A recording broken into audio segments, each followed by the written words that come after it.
from the loft of the Caskey Lodge in Kalkaska, Michigan, it's the Rollsreece podcast. And here he is, Rollsreece! Hey everybody, welcome back to the Rollsreece podcast. I am Rollsreece, and once again, I'm out and about. I'm mobile here. I don't know what you got planned for your Memorial Day weekend, but I'm going to be kind of partying, drinking hard, and living the good life. So hopefully you can get out and do a little bit of the same yourself. But I'm out here mobile, and I'm here reconnecting with another friend of mine, known forever. We've worked together, done a lot of music together. I mean, he's an artist, a musician, a craftsman, done it all. A comedian, if you ask me, but I mean, hey, we'll find out here in a minute. And he's brought an array of sound effects, old tapes and stuff, and we're going to be talking about the old days. Seamus O'Donnell, thanks for coming in, man. Appreciate it. Of course, thank you. Yeah, hey, man. So what? Yeah, so I appreciate you having me at your place. I do. You are very welcome here. You're always welcome here. I wish you could have come a little earlier. I didn't realize, because this is kind of a historic house of some kind. I don't know. It is. It's at least it seems that way. You see the old skeleton of where the barn used to be. Yeah, so what happened to the barn? Just collapsed? I'm assuming they didn't, maintain the roof and probably disintegrated. Yep. Any plans on rebuilding the old barn? No, but I was able to recycle one of the few beams that wasn't completely rotted, and utilize that into the house. It was kind of cool. Nice. You haven't seen that yet, but... Oh, I will. Yeah. I'm going to make sure I get the tour. But no, and so right now we're hanging out in his living room, and he's got we actually put a mic up to it. We got some background, some tapes. I don't even know. When do you think these were recorded? Is there any way of even knowing? Or? I'm not sure if I wrote that one down, but I should be able to estimate. It was in, let me see here. It would have been 94 maybe? 93, Going 94. way back to 94 on this one, everybody. And what's this song called? It's not, I mean, how would you define this? Is this... This is like one long song. It's more like several songs, but yeah, it's real simple. There's 3 musicians in one of NMC's music recording rooms, so we got to use... Oh, no kidding. Xylophone and some fancy percussion stuff. Do they have a recording booth there, or how did you do it? Well, it's different now, but they had stuff like that back then, and now it's even bigger, and I'm sure I haven't been there in a long time. Right, and it's all digitized, and you can do a million things. A lot of different rooms, little miniature rooms with just a piano in it, so you can record separately. Now let's talk about your main way to record. I mean, it was really just a tabletop recorder most of the time. Yeah, I used the PZM microphones for a really long time. They served me. I think that's what this is. Yeah, those are the ones that hang from the wall, right? Well, you could put them on a wall or on a floor. They pick up the vibrations, and they were decent for only costing like $110 each. Yeah, lasted for over 10 years. And for a freaking analog tabletop recorder, they made it sound great. Like, because I mean, really, with those things, you can only rely on the microphone that comes with, which is just a piece of junk. It's a little slot in the freaking. Exactly. You can increase your quality a little bit here and there, but we just wanted something that worked, and it's cool to hear this stuff. It's very analog. Yeah, well, hey, you know what they say about analog? It's got a warmer.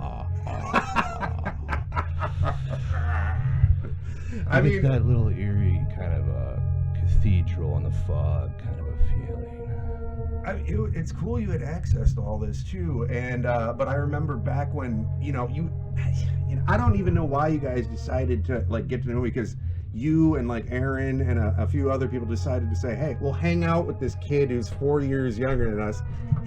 I mean, what were you even thinking? Because I was like, oh man, I want to play music, and I want to, You were fun. You always offered fun, sound, a lot of different sounds and instruments, so... I would hear this, and I would think, I was never kind of heard a beginner this. Also when you were a beginner, so we're kind of on par as far as starting out and getting an instrument. And Yeah, I mean, because I did. I committed, and you guys inspired. I never even thought I could play until I would go and see you. I think it was you, Jeremy, and like Aaron Grenchek. Jeremy and then Patel. Jim Ryan came in. And Jim Ryan, yes. He's on this background you can hear. Right. And it just was inspiring because I was like, I'm listening to what was happening at the time, Nirvana, crap like that, Metallica, whatever. And then all of a sudden I'm like, wait a minute.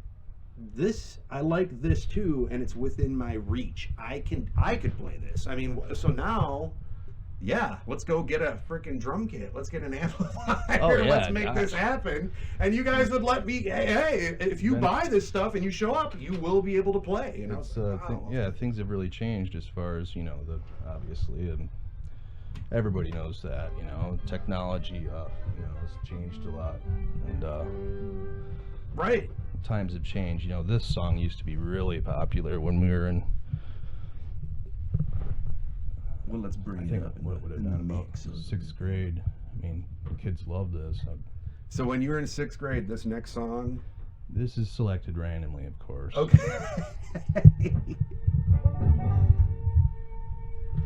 Oh, all right. Got a little banjo. Back in these days, if you want to, steal a sample off of a sample record or some elusive artist that's really unknown. I mean, you didn't really have to worry about being, sued or anything.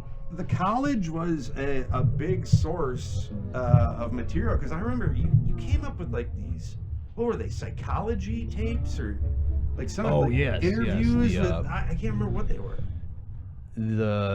Interviews with people with varying conditions of schizophrenia. Right, and you couldn't buy these. Very scary. I don't even think you can order them. I mean, maybe you could, but there was no eBay or anything like that. The tone of the recording and the doctor's voice in combination with the helpless screaming of someone in the bouts of a major schizophrenic episode really gets you. It is extremely, I'll say it, moving. I mean, you go, whoa, okay, I almost kind of like, I don't know what to feel about this, because it's just happy to not be in the hospital. Is that one of institution? What?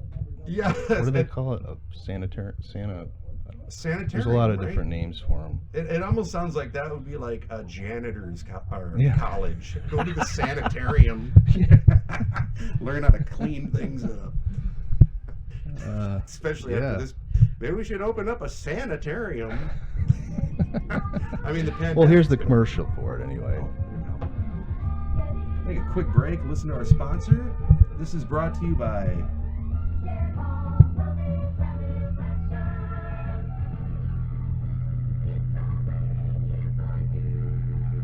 I highly recommend whatever product this is. I endorse supposedly a very relaxing frequency for nasal congestion and stuff like that. And, you can use, you could use wax paper or saran wrap, but we just have to make sure the food's covered up. So that tone is the relaxing tone right there. I'm going to try and hold on, let me meditate a second. I got to keep things rolling. I'm inspired by this tone. You know what? I think you've changed my tone. So a lot of people don't like my tone, but now that I've listened to this, I've totally changed my tone. It's a very, it's a kind of a college, that's when it was made. We were in college, so we were still learning, right, what the crowd's like, but they love this. And let's face it, it's horrible. It's art. It's complete. I mean, nauseating, could you recreate this? Whatever they want, supply and demand. You could, like on demand, you could repeat this. That's why I recorded it.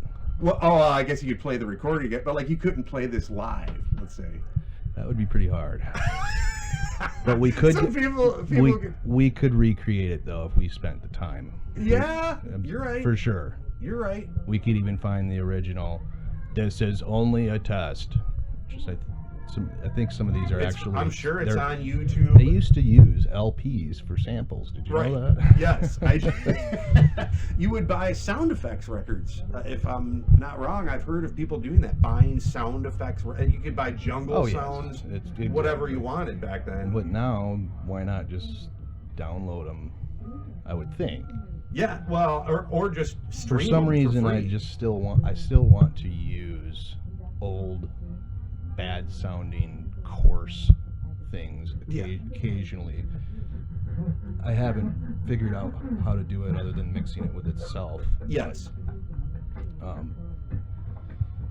You know, these were the NMC days. These were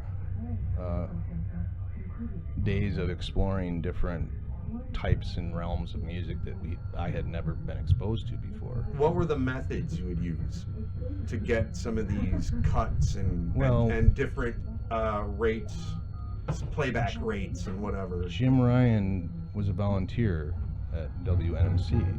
And we should explain, he was another student. He introduced us to, I'm drawing a blank on his name now, one of the main DJs there. All of the DJs there. Some of which still live in Traverse City.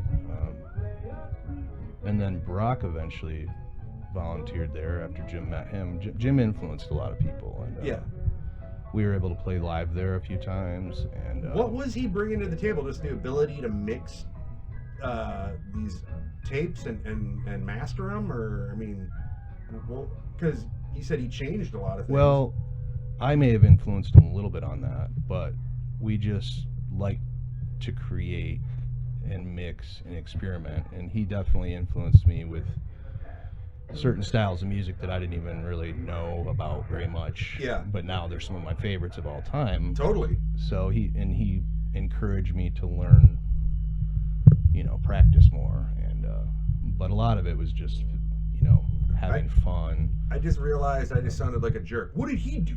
What did he bring to the tables? Jim, that's not what I meant.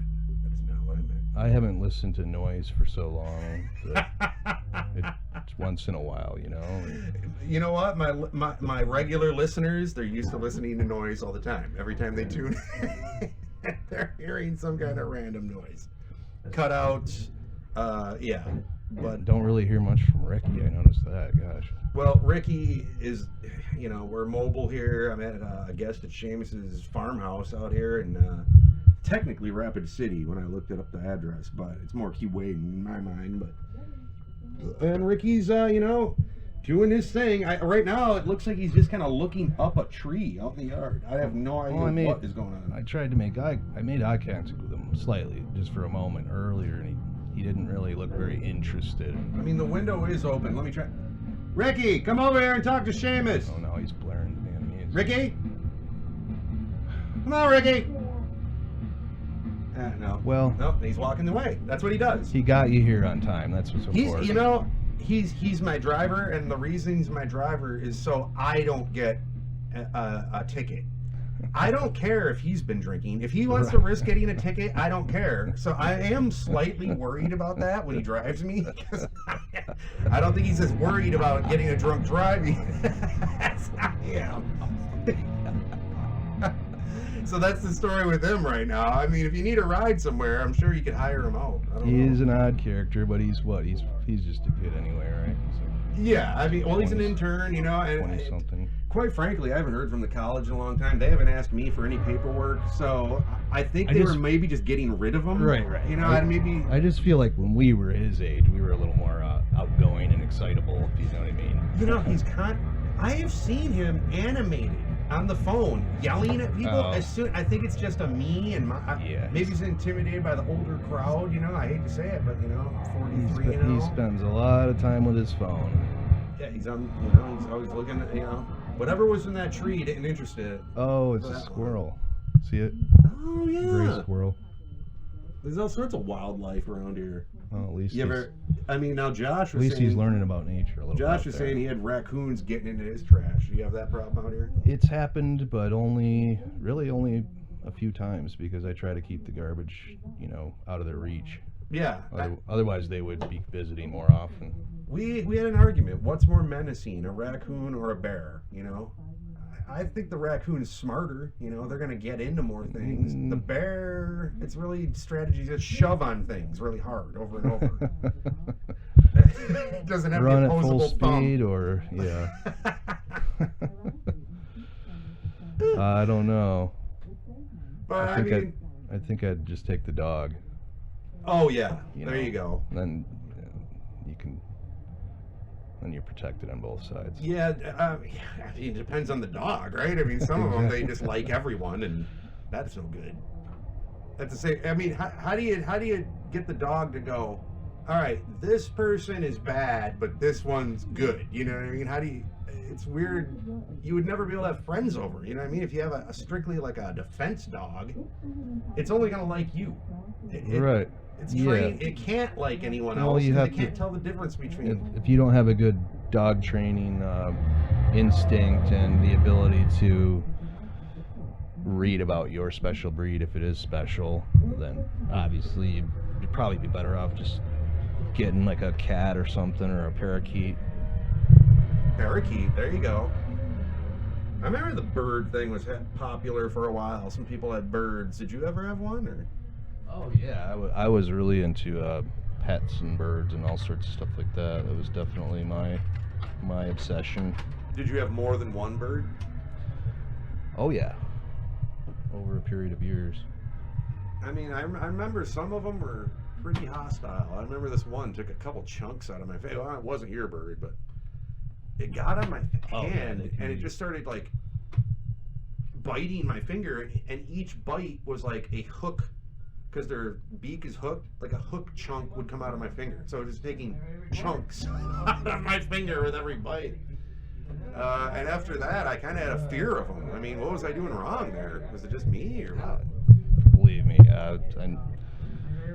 well, that's what they're designed for. Anyway, here's a random recording. I didn't know what it was going to be, but it's this guy named Jay. He's just this funny Long Island, New Yorker that we met out in Oregon. Any timeline on this? This would have been. It's hard to say. This may have been like 98, 99, possibly, unless it was. To me, that doesn't seem like long or ago. 2001, maybe. I mean, I'm just guessing. I don't remember. But the way they did it is they just put in these. I know there's Me TV, and they're replaying all these old Warner Brothers cartoons. I mean, some, whatever. Times have changed. It's slop. But it's good slop. I like it. That's what I grew up on, man. Those are the cartoons I knew, and quite frankly, those are the ones my parents knew. According to them, we were watching the same stuff. Now every 5 years, there's a whole new thing. It's like I talk to kids nowadays. There's the begrudging old timer in me. Kids nowadays. I don't know what they're talking about. I mean, who knows? What are they even doing? It's funny.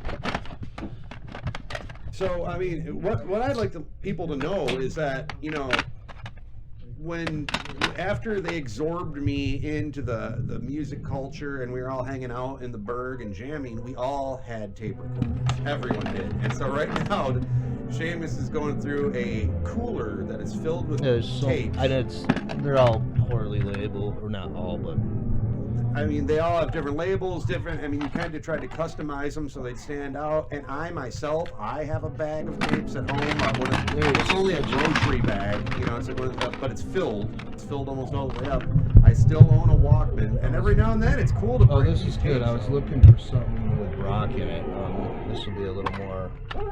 And all you're trying to do, really, is just create an atmosphere where you can kind of think, right? Or I don't know, maybe just give you something different to think about for a while. Or it's art.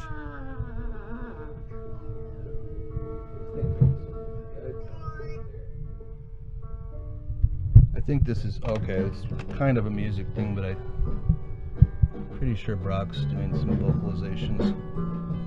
Now, would he want to be mentioned on the show? Are we going to get into him? I would assume so. I mean, he was a big radio personality.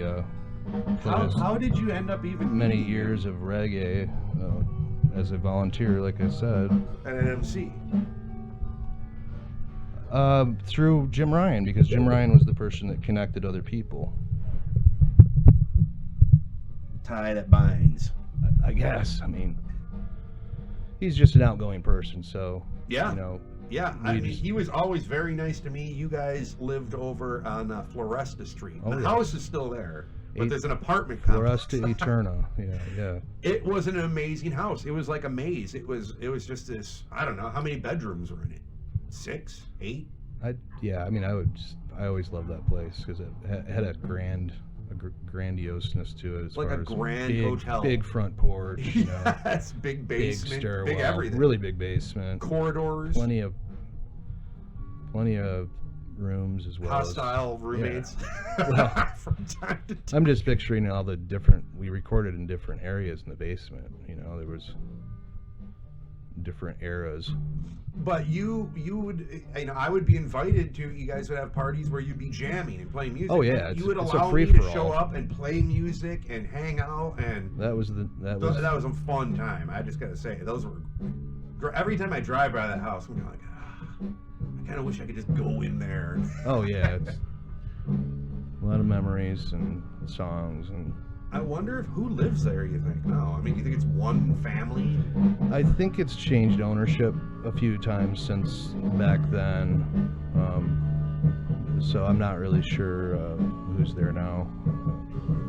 I mean, if it is one family, they got a lot of room to spread out. I mean, if you're quarantined and you're sick of your family, that's true. There were places you could go hide, that's for sure. Even in the basement, there were different sectors. And that's probably where I'd be at, because there was like 2 bedrooms, a main room, and then this side room, smaller side room. And I've recorded in all of those rooms except for the northeastern corner. I never set up there. Was that a superstitious We thing? hung out there, though. There was like couches and a lot of broken glass. There was a hangout area, not the jam area. Yeah. And who was the guy who played drums? He was just an amazing, he was like a jazz drummer. Oh, Bob Keller, yeah. Oh, God, that guy was a really good drummer. I was almost kind of like, I can't believe he's here. Like. Yeah, he had like this old, Ludwig set that he had since he was probably in high school or something. Really classic big fat set. And, I mean, he was like a real deal. And he had all these stuff I had never even thought. I was like, wow, okay, that's something you can do on drums. He was able to get worked up, if that makes sense. Yeah. But we would get worked up together, and then it has these crescendos. And you worked well with him, because I remember a lot of the stuff was, I guess it was right up your alley, because you seemed to go with them pretty good. You know, other people would have trouble, I think. Well, that's no, he could play with any standard. Or if anything, I had more to learn as far as playing like consistently. I was more kind of off the hip style at that time, which I still am. But and so, you know, after that, you know, I mean, I guess I was still in high school, but, you know, I would only see you randomly from time to time. I remember, like, and that's just how it is around here with, like, our musician group. Like, there's probably, I don't know, maybe 10 of us, a dozen that still play music, but not together like we used to. But we'll do like, we'll play here for like a couple things or whatever. That'll dissolve. Then you go play with this person, you know. Yeah, you're right. Yeah. I mean, I haven't it was even almost jammed like in a year. It's almost like bands of a network of fungus in the Network soil. of fungus, for where sure. Where it's like different parts kind of light up at different times. Yes. Lots of ripples and waves, but there is. But there's also that, you know, sometimes the energy comes back full circle, and then so you never really know. Actually, on my phone, I have some studio recordings that you, Darren, and I did.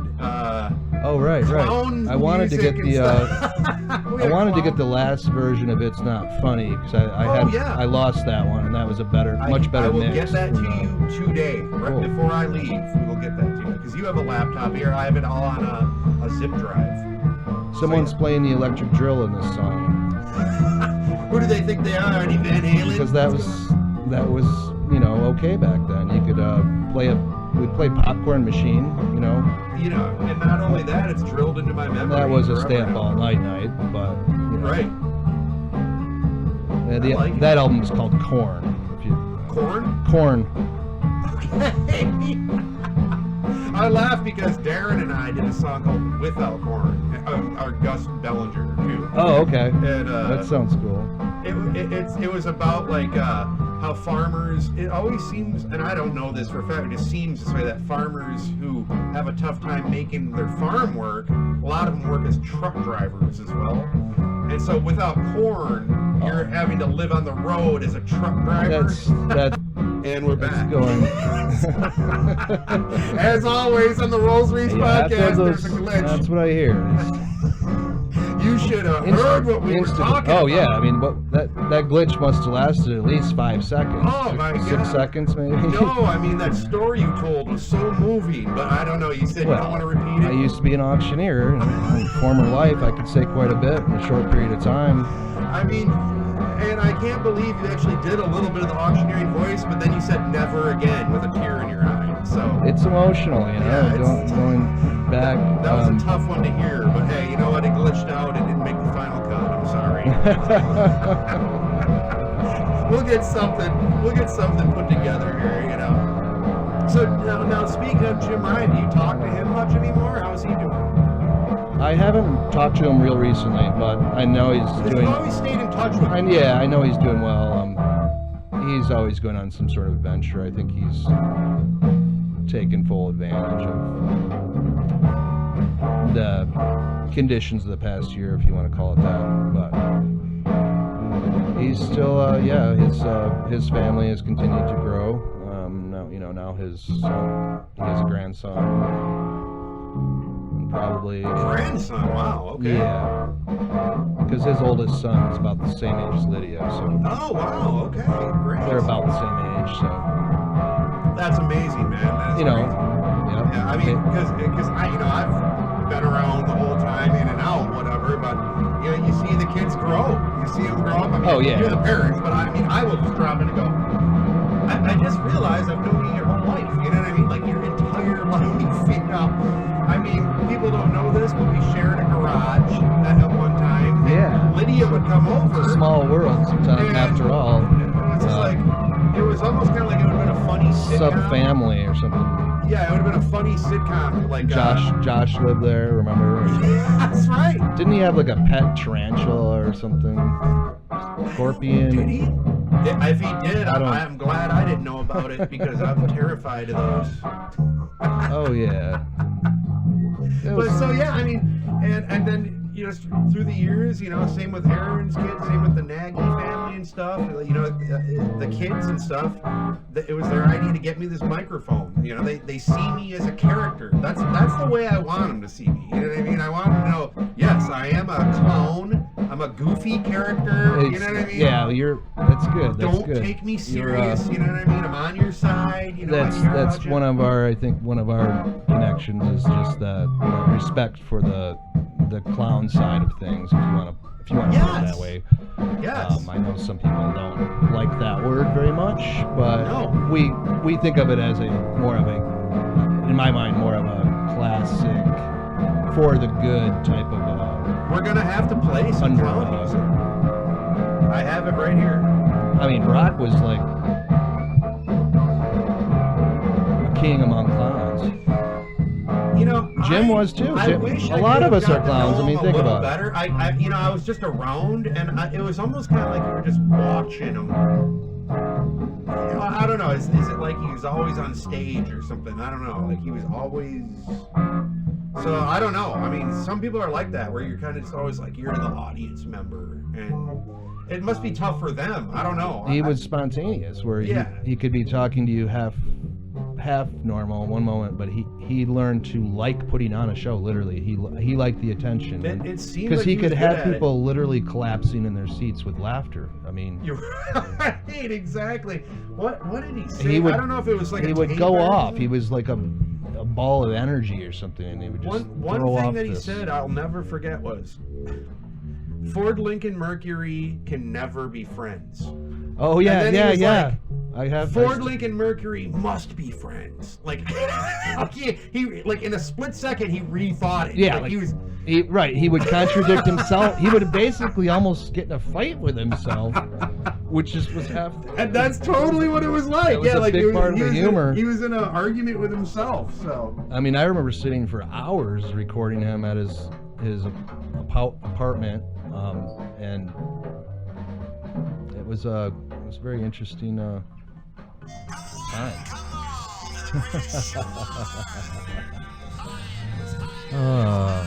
There's some clown history for you folks at home that don't believe us that we genuinely tried clown music. It was it wasn't easy. It was different. Yeah, I felt like I was some sort of a circus performer or something, but I might be able to hook up a better speaker. It's fun to go, it's fun to go there. Yeah, I mean, unexplored territories, whether it's well, that was kind of a weird circumstance, and it was kind of like a flash in the pan thing where we're like, all right, let's jam, and Darren, he has that amazing recording studio, and he's charging money to people to jam there and stuff, and he was nice enough to let us come in there and just mess around or whatever, whatever we were doing. Yeah. And he was into it too, though. I mean, don't let him fool you. He actually, I know he had a good time, and I was really thankful to him, that he let us come in. I don't know if you'd call it experimental or if it was just more us just doing what kind of came naturally at that. Maybe it was an experimental. I don't know. I'm trying to get Ricky's attention. I really want a coffee refill here, but he's has Ricky. his back turned. All right, you know what? Here's what we'll do. I'm gonna just go grab the we'll coffee. We'll listen to real some quick clown music and right here. Yeah, I'll be right back. I'll give you a little sample say of the something clown to Ricky music. here. I'm kind of.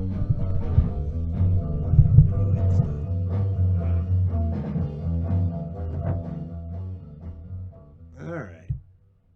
We'll be back with more background music throughout. I mean, this is all a really cool thing because they're analog tapes from 30 years ago. So, and then we did a little of this. Come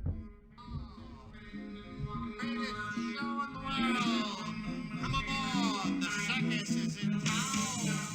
Where they be around.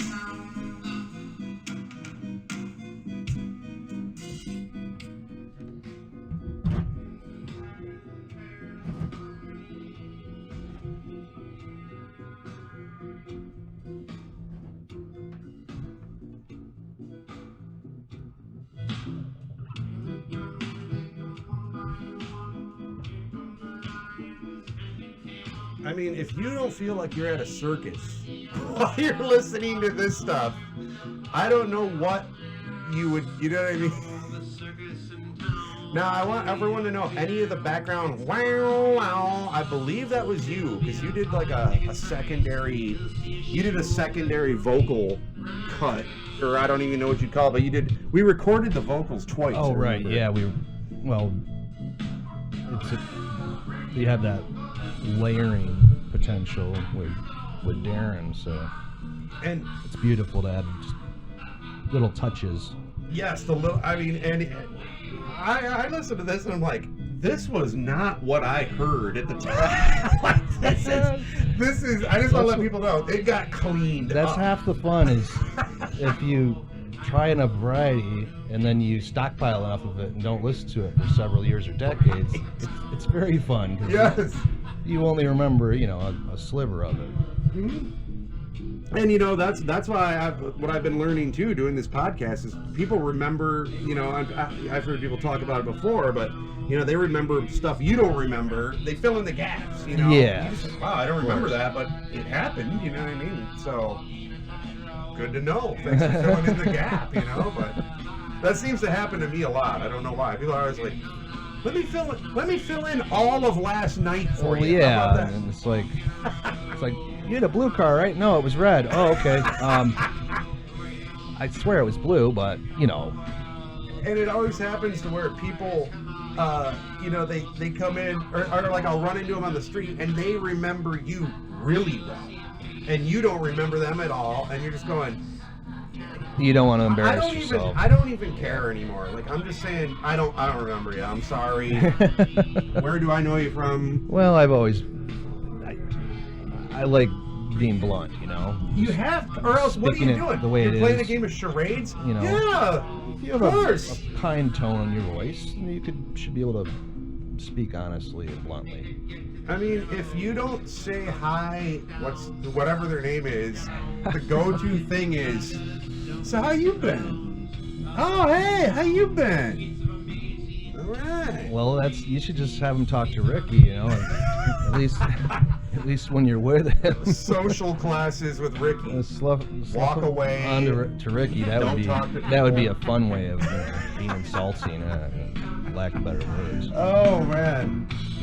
Now I heard you mention and you also did that we did that alleyway song where it was about passing out in an alleyway. It was We did that was kind of a sad song. That was like a Broadway freaking musical tune. Yeah.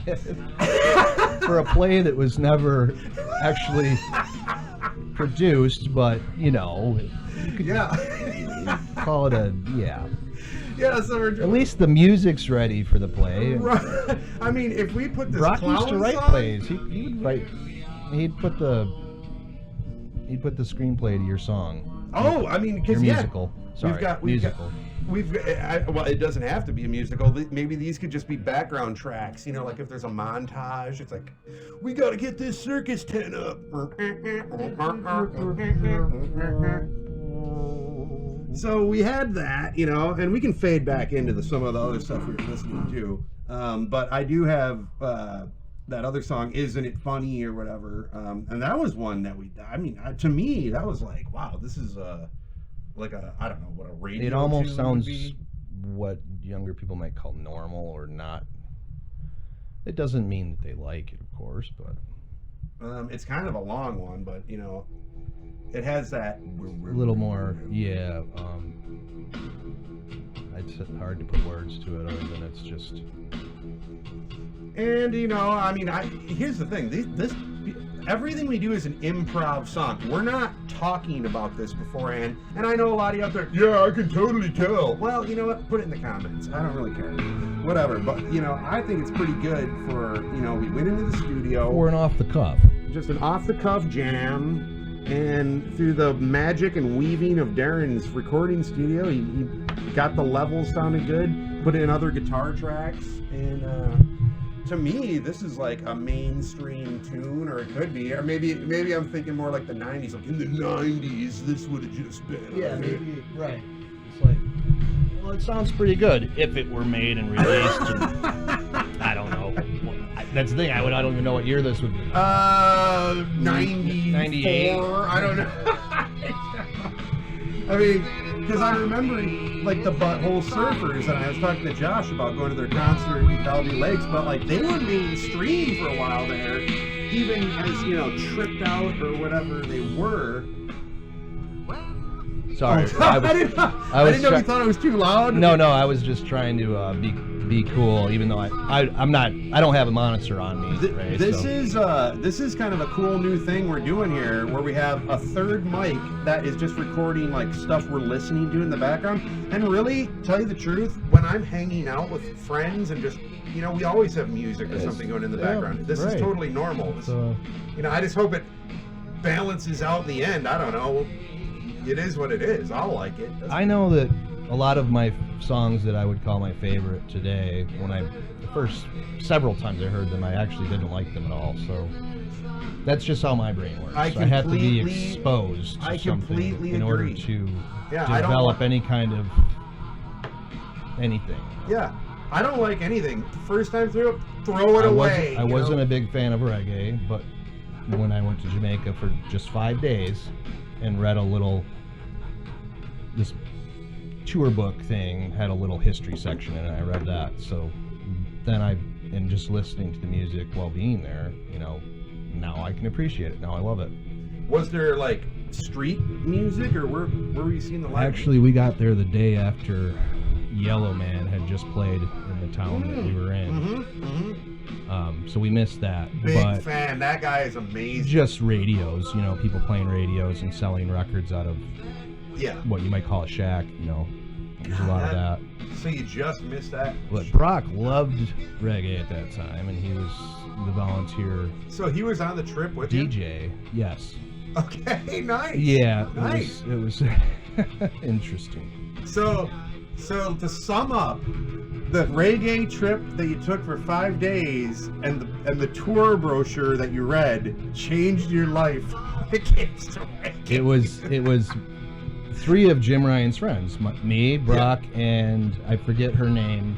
This girl that he had a class with. That he It's became better. really It's good probably friends. better we don't mention. She doesn't want to be associated. No, it was classically funny and strange, Yeah. but overall good. Yeah. But Brock had a few close calls, you know. Was every day? Okay, we got to go into that now. What were the close calls? Can you talk about Well, it? everybody around that was real local there, like vendors and whatever, tiki bar owners, fruit stand people. Yeah. They all called him Bati Boy. They started calling him Bati Boy. And is Bati like Batty? And it's just a slang term for gay, essentially. Oh, gotcha. Essentially, that's what that Okay. means, from what I was told. So it wasn't flattering in any way. And sometimes, Or whatever. If, I mean, I'm saying if you make them do mad, whatever then you want, but- bumba clot. Okay. That's bloody cloth, which is it's just an insult. Why? All-purpose How? insult. What? Was he just randomly approaching people and offending No. them? It's just I think there was one person. This guy just wanted to sell him some stuff, you know, and Yeah. Brock would just kind of he'd just kind of turn around and start walking away nervously in the opposite direction, and this guy just kind of harassed him a bit, and at one point he actually more or less forced him to buy something for $10 from him, which he did, Okay. which we ended up enjoying. But Okay. so kind of like the song, it's there's a funny side and a dark side. Isn't it's it kind funny? of Yeah. intertwined, you know. It's Yeah. because we saw the police pull up and search everybody and stuff at night, but that's when we were What, hanging local out. people? Or Yeah. So, Yeah, So local- they're not messing with the tourists. It's the typical bullshit there, whatever, you know. Only harass locals, don't harass It was people. a lot happened in 5 days. But Yeah, so no day was there the was same. plenty of relaxation for me because I would spend a lot of time in the ocean. Now, where The else? night have you- was a little more. What the locals told me is if you are inside by I forget if it was 9 or 10 p.m. that the police wouldn't mess with you. Yeah. But if you were standing outside after a certain time, they might come up and suddenly search you. Oh, jeez. Okay. But So there was the code of the street that you had to observe if you wanted to stay off the radar or whatever. I think the reason the people got searched is because me, white person, is in a residential part. You know, this isn't Yeah. far from the ocean. This is right across the main street in the grill. But I think they maybe assumed that I was buying something bad, like Oh. narcotics, in other words. Because Gotcha. I think some of these poor people, at least one person I hung out with, when he kind of passed out and was having spasms, and I got the help of this other local guy who gave him a whole bunch of sugar water. Wow. A big glass of really with a whole bunch of sugar in it. He was and having then he some woke kind up. of seizure then. Yeah.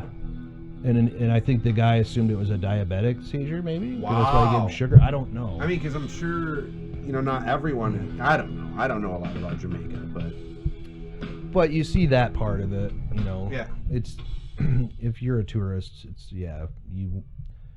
it's better to be smart and. yeah, stay in your I lane. guess I was smart enough, but I did have the last little bit of my money that I had left. This guy at this kind of a shack bar kind of place. His name was Peaches, and Peaches. true story. And On his license, Peaches. he was able to distract me enough so that his son, who was probably 10 years old, came up and grabbed my wallet or took the money out of it and left the wallet. Maybe Oh. I don't recall, but. I mean, he could. So I was arguing with Peaches, and then I saw Peaches the next day at another tiki bar that's right on the side of the ocean. He had nothing to hide. And at one point, I referred to the guy that I was more familiar with, who's the owner of this really nice house. I think it was kind of like a bed and breakfast type of a place that had its own tiki bar. Yeah. And I go, well, my friend, I said, I referred to this guy as my friend, and he goes, I'm not your friend. And I'm like, okay. I had only known him for 3 days. So. 3 days, I mean. But he was polite, and I basically traded my last little bit of money for one meal a day. But I was actually content because the ocean was healing me, because I'd swim every day, and it was like big deal. I don't have $200, but I have one meal a day. I'll be fine. Yeah. Yep. And I was. I mean, that was kind of what it was like when I did the hitchhike to Florida, and spent I was only down there for a week. Oh yeah, and I'm not going to mention who I went with, because I don't think he would want to know. I don't know. I haven't talked. Maybe he would. Maybe he wouldn't. I have no idea. But original idea was to hitchhike down there. 18 years old, spent the summer living in the woods in a tent. Right after graduation, lived in the woods all summer, partied, and then decided to hitchhike down to Florida. And we made it to Bowling Green, Ohio. And we saw that we were in for like a 3-day wait. It was going to be severe weather. Oh, yeah. And we were under this overpass, and just like we weren't getting rides, and so we ended up getting like a hotel room, and we had the little bit of money we had. We said, all right, we're getting bus tickets to where we're going. At least when we get there, we can start operating. And so we did. We got on the Greyhound bus from Bowling Green, Ohio. I mean, we crossed the state of Michigan hitchhiking. There's something refreshing about, roughing it a little bit here and there. Like it kind of, was it bad? It's kind of like a shedding old skin or something. Right. Yeah. I mean, it was like, I was out of my, it's crazy because I didn't even think about, I was only thinking about the end result. What could happen to the process of it? I was thinking, well, once we get there, it's fine. But there's also, I got to cross the country, Yeah. To me, that was like not that tough. When we get there, it's going to be tough, but we just got to get there, right? So, and so we took the bus, and it was like a 2-day bus ride, and saw some cool stuff, Chattanooga and that. And then we got there, and this, they call it the Rainbow Gathering. Well, this was the early days of the internet, and we had read this website wrong. This is like 1996, 7.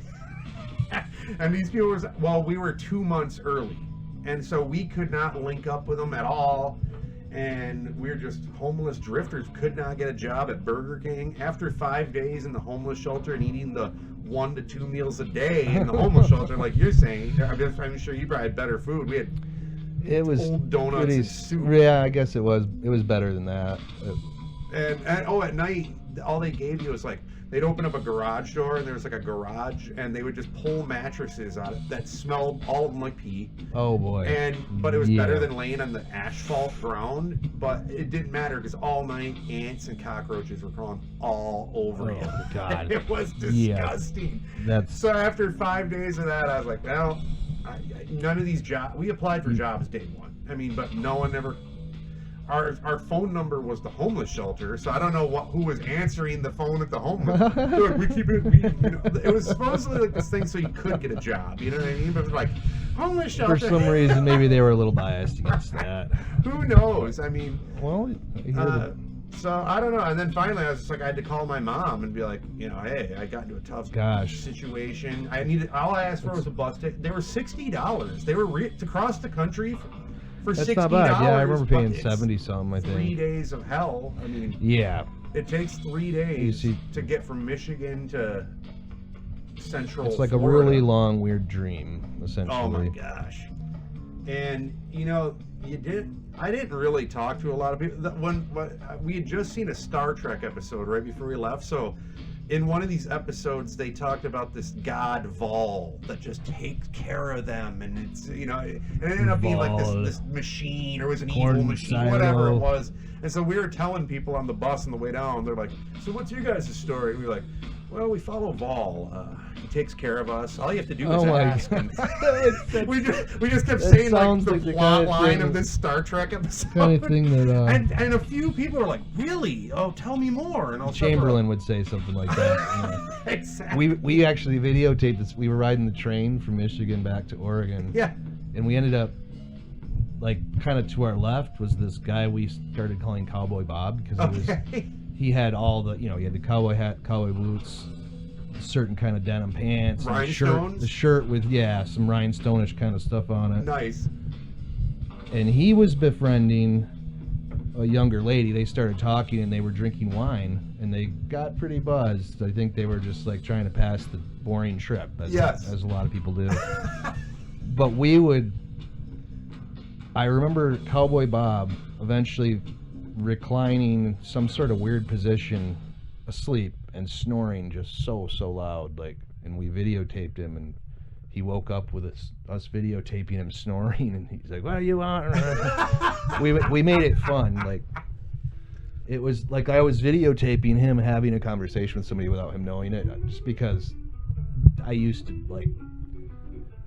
want to make more like videos that I would eventually edit and make them funny and all that. Yeah. I haven't really done that for many years. Yeah, but when you were doing it, it was cool to see. You know, I mean, I don't know. I think you agree. You got to find your audience. You know, not everyone is going to like it. You know, No. You got, it's some of the stuff is just not. Some of it's even personal. Like my brother Kevin and I have this one where this guy was eating his lunch in the parking lot of like Home Depot or something. Yeah. This is out west, and we started driving around him while he's sitting in his vehicle eating his lunch. Literally just Camera for like rolling. 5 minutes. Yeah, camera rolling the whole time. Did he look at you at all? Oh, hold on, let me finish. Okay. And yeah, I don't remember if he eventually like flipped us off or something like that, or maybe he. No, yeah, I think he flipped us off. We did it for a while, then we left. Okay. Anyway, I swear to God, about a week later, we were in that because we would go to Home Depot a lot. Yeah.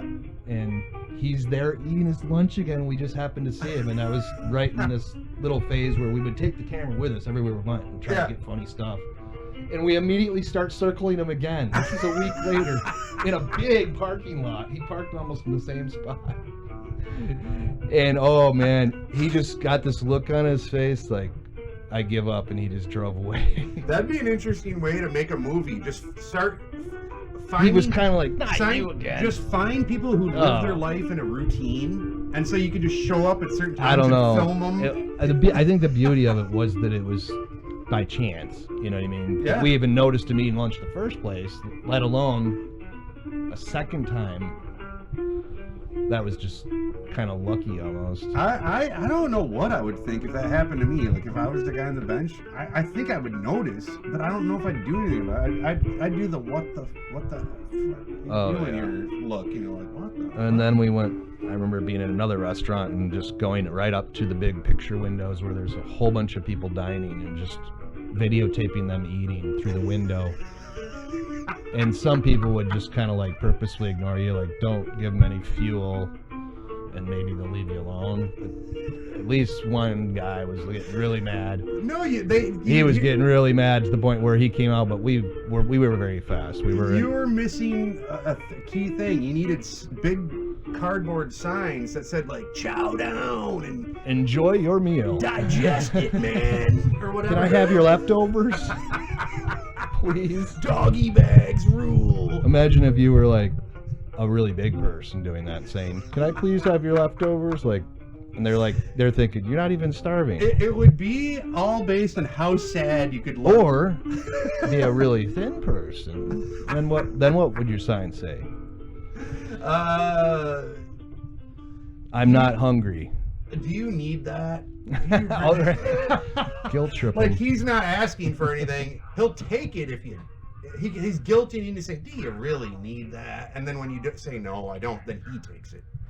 Oh yeah. It's just the thin guy thinks a little differently than the hefty man. I think the strategy would be different. Oh man. This is very relaxing now. Oh yeah, this is background here. I don't know if people have heard of Jim Tom. I'm a fan of his from Moonshiners, some philosophy he's got life. Oh yeah, no, I remember. I think Pat was playing some of that. It's kind of interesting, but if you're not even paying attention, then it just sounds. Yeah, he's a background voice. You know what I mean? He's a total background character. You know. Right. So, I mean, he's the main character in the He's show, full of but in my wisdom. life, he's a background character. He's an active character, but he's in the background. I take him with me wherever I go. Full of wisdom. He's good at talking. Now, hey, do you have some more tunes you'd like to bring to the show? I don't know. I I mean, monopolize real quick because I want people to hear clown music. You know. I don't care. Whatever you recommend is fine. I just have everything that I've ever recorded, kinda. I put on my phone. That's cool. I like. I don't know if I've heard this one. This one's about taking the royalty down to the river in England and just throwing them in the Thames River. Like, you don't like how dirty this water is? Well, you made it. You know, throw them in. Yeah. Thank you. Mellow And angry. we're back. I actually didn't even need to say that. No one knew we were glitching. Would you call this mellow angry? Let them go in. Poetic. Trippy. I don't know if it's angry. Like I was imagining, like I can't relate. I'm not from there, but I was imagining like a working class, because they have the class system more than we have here. Like a working class person just going, I like to take the. And I know people from other countries hate it when you do the accent. I'm sorry, I'm not doing well. But just imagine a guy going, "Let the Queen go into the Thames and see how she'd like it." Like I just imagine that kind of a guy. Naturally better sounding. And then this is the song he would sing. Let them go in! Let them go in the river! I'm sorry to all people from Great Britain, England, outside of Antrim County. I learned how to do that accent from Mary Poppins. I took it no farther. I analyzed it. You're no not farther. practicing every single day. You're not. Right. You're not trying to get. You know, I'm trying. You know, it's amazing that people from other countries do our accent really well. Like I can't tell because we have so many different weird accents from town to town. Even That's you true. know. And I actually like. I know like Central Michigan even has a different tone than we have up here. It's just slightly different. Yeah. I don't know if I would describe it more like kind of like the Amish kind of sounding. I don't know. I mean. I haven't been down there in a long time. Yeah, just I work with people. I know what you mean. It's very real slight, subtle, but you can tell subtleties. And then of course we're influenced by Canada. You know, you get that kind of crap going on. You know, it's like Yeah. boots and crap like that. I get if someone from Colorado came up to me and was like, the way you say boat, and I was like, I'm trying to say it right, boat. They're like, nope, you're not getting it. Right. You just can't. You're not saying it right. I've definitely been teased with various pronunciations, I guess. That's what they're called. Yeah. All right, we've gone off on our normal rambling session we do on the Rollsreece podcast, but hey, we are coming up an hour here. I just want to know, what are you going to be doing here in the future? I mean, you're always creating. You're always doing something. Well, I mean, should we hear about a podcast you're doing? Are you putting anything out there? No, I'm not. I mean, are you putting any music? I'm not out planning there, on doing a podcast or anything like that. I mean, not a podcast. But are you but putting anything out there? Or? What I'd really like to do, and you're helping kind of motivate me a little bit just by being here and listening to a few old tracks and whatnot. Yeah. I know I need to digitalize, what I would call my library, which is basically just several boxes of CDs and cassettes. And you don't need cassettes. to, but to preserve it, it's kind of what you have to do. I don't really want to do it, but it would be cool to be able to share that just for, I mean, you're on a lot of those recordings, and it's like surprising. Some of it, you probably haven't heard since the don't remember them many at decades all. ago. And actually, after this, if you have time, I wouldn't mind hearing a few of them. Yeah, I'll look. Yeah, I'll look I keep for the some, podcast to an hour, and I hope that you're willing to be a recurring guest. We've talked about doing some panels with some other people and talk about other things. we can definitely. But I wanted everyone to get to know you as a good friend of mine that I've known for years. We could even have people that don't know sub me. guests. Yeah, guest, exactly. sub-guest, you know. Well, that's exactly it, you know. But I want people to know that, hey, I've known you for a long time. You know, you're a valued friend. Right. And each, the cool thing is, each one of these podcasts, when the friends aren't together in a group, you see how different the personalities are. I mean, each friend, Right. including me. We're all unique. You know, and I'm gonna probably try and get the whole group that we used to hang out with. I mean, this is a local pod. This is. I remember safety pins and hot dogs, Ray. That's all you needed. And right? the moths, of course. All right. So now, were the safety pins open or closed? I'm assuming you closed it after a certain point. Okay. I don't know. It was pretty late. When was that, and whose grandmother or grandfather's You property? did say I'm eating safety pins and hot dogs. No, I was just remembering a particular camping trip way out east. Such and such a person's grandparents had like a little cottage way out by this beautiful lake, like remote, and it was just one of those little gatherings, you know, with a bonfire. Oh, and what was it? Safety pins and. I just remember you putting a safety pin through your cheek. Oh no, yeah, it was East Michigan. Okay, yes, Eastern Michigan. Yes, and I would do this circus trip. It was shown to me how to do it, and sounds so. Once painful. it realized, you know, I did it slowly, you know, because what you do is you put a safety pin through your. You can't do it fast, can you? Isn't the tissue so dense? It's not. I don't think it's good to do it fast. I think you want to ease it through. Oh, so it right. It's less damage. God, that sounds. And what you do is you do like a fizzer or a scissor-like finger thing on the inside of your cheek, and you create the tension, and then you slowly. And what happens is you're not even realizing it. You know, right. It's going through, but it all. It's not an instant pain or anything. No, it's a constant pressure, low-level pressure. Kind of warm. I mean, I don't know. Maybe I just perceive pain differently. I mean, I have a tattoo. I've been trying to burn off my arm. I've read a lot about certain like bear attacks, for example, and a lot of times when the shark or the bear or whatever bites you in the face or something, they report they feel it feels like a punch. It doesn't feel like a It's cut. just a blow. Exactly. I've been cut wide open before. It's just like I ran after that and then looked at it later and was like, oh my gosh. Yeah. It's my true. Kneecaps almost hanging out. Sometimes a little pinprick hurts like hell, or you know, something small, but then you get a serious injury and it's like you go numb almost. Yeah. Well, they say you're going into shock. You know. Okay. I see. Yeah, the body will turn off its neurons. And that only lasts so long, you know. And then the pain kicks in. Right. The disease. Then you better have some morphine nearby. Penicillin. Well, hey man, thank you so much for being pleasure. A guest on the show. I mean, we got to do this again. On. I mean, we could do one of those 2-3 hour ones easy. I mean, real easy.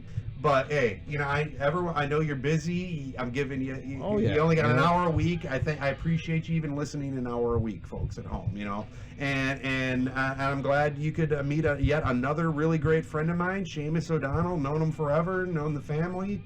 And you will be hearing from him again. I'm gonna listen to the Josh Johnson one from yesterday.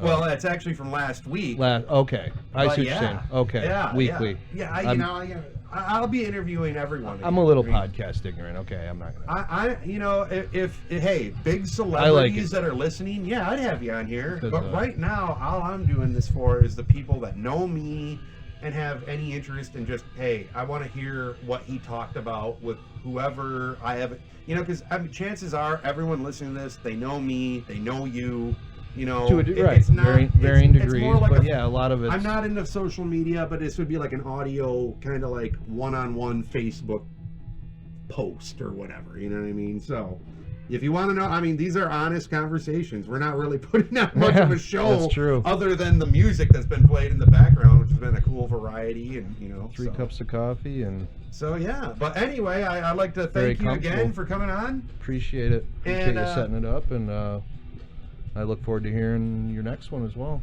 And expect more coming down the line, and I'm looking forward to maybe doing a panel with you and some people maybe I don't know as well, and then maybe we can get like Aaron in here, and just do like a round table. We'll bring the desk back in here into the living room and do a round table. Oh right, free for all, and just really get into it. The meat. Well, like I said, nothing controversial or political. We're not all about that here, but there's so many acoustical sounds out there. It's absolutely. Depending on your layout, how you want to do it. Right. There's no a rules multitude of hours of audio. I mean, forever audio. You haven't gone video yet. Maybe you never will. That's like you said. I like the audio format. First of all, I don't want you looking at this. I mean, if there was a camera on me right now, I'd go, oh God, don't look. Look away. It's people. You don't have to set some sort of stage by not, as opposed to just regular farmhouse like this is. Yeah, and we can do it from the Caskey Lodge too. Not that this doesn't look cool, right? I mean, this is an amazing house. I think plants and. It's a cool location. It's a really great area. I mean, it's a beautiful spring morning, and it just looks like we're on a peaceful farm. I mean, we're just looking out a window into nothing but green grass, beautiful sunshine. Birds are singing. You can smell the lilac. You can smell lilac because the lilac is everywhere in this neighborhood. It's not a neighborhood. It's on this road. Just gave it that extra pop last night. And we've been waiting too long for this, but. Anyway, that's it for another episode of the Rollsreece podcast. I thank everyone for tuning in and listening, and just listen. I don't know what I got for next week. I have no plans, but we'll come up with something for next week. Thanks for listening, and we'll talk to you then.